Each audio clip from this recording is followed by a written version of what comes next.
তো শুভ রথযাত্রা বন্ধুরা, সবাই কেমন আছো? আমি একটা মিনি ব্লগ নিয়ে চলে এলাম। তো দেখো, আজকে ছেলে বায়না ধরেছে যে ও রথ বের করবে, রাস্তাতে রথটা নিয়ে যাবে। তো রথটাকে সুন্দর করে সাজিয়ে দিতে হবে, তো বায়না ধরেছে। তো আমি বললাম চলো সাজিয়ে দিই। তো এগুলো সব 8 বছরের ছিল, সেইগুলো দিয়েই সাজাবো। হঠাৎ করে ঠিক হয়েছে যে ও রথটা বের করবে, রাস্তায় নিয়ে যাবে। তো আমি এগুলো সব গুছিয়ে রেখেছিলাম, এইগুলো দিয়ে রথটা সাজাবো আমি। তো ছেলের হাতে ফোনটা দিয়েছি, ছেলে ভিডিও করছে, মাঝে মাঝে ফোনটা নিচে, ফোনটা ধরছে, আর আমি এই রথটা সাজাচ্ছি।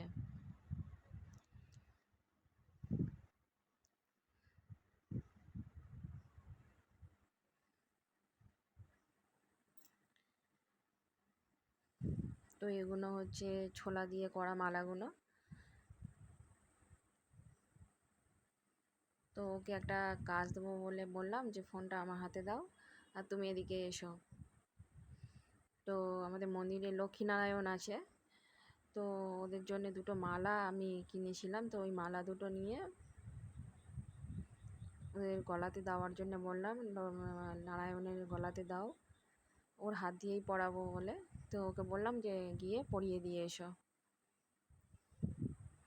তো নারায়ণের প্রথমে দিতে যাচ্ছে, মালাটা নারায়ণের পরাতে যাচ্ছে। তো ওকে বললাম পরিয়ে দিয়ে এসো, তো পরাতে যাচ্ছে।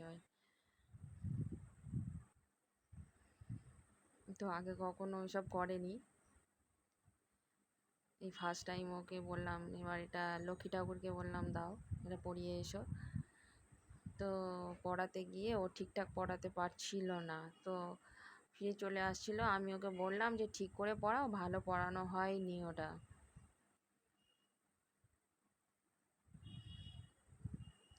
তো ও আবার ঠিক করে পড়িয়ে দিল।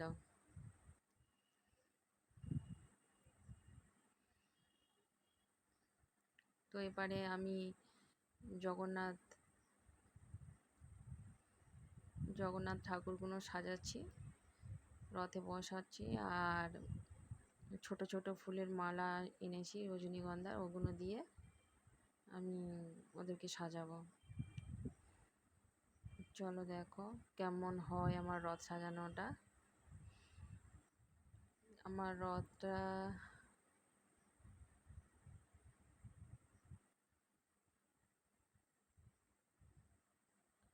রথটা কেমন দেখতে, ঠাকুরগুলো কেমন দেখতে লাগছে অবশ্যই কমেন্ট করবেন বন্ধুরা।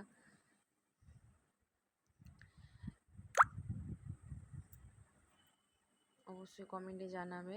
আর এক হাতে আমার ফোনটা এক হাতে নিয়ে ভিডিও করতে খুবই অসুবিধা হচ্ছে, একবার করে হাতটা বেঁকে যাচ্ছে আমার। মালাগুলো ছোট ছোট করে কাটতে হচ্ছে, কেটে নিয়ে ঠাকুরকে সাজাতে হচ্ছে। তো তো মানে খুব অসুবিধা হচ্ছে ফোনটা ধরতে, তাই মাঝে মাঝে ফোনটা উল্টো জায়গাতে চলে যাচ্ছে ভিডিওগুলো। তো এই ধারেতে এরমভাবে দিয়েছি, দিয়ে এরমভাবে সাজিয়েছি রথটা। কেমন লাগছে অবশ্যই কমেন্টে বলবেন।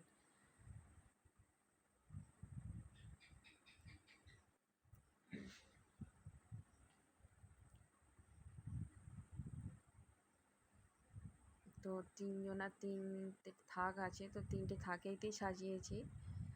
তো বুঝতে পারছি না যে এক জায়গায় দিলে পড়ে যাবে কি না, বা আলাদা আলাদা দিলে পড়ে যাবে কি না।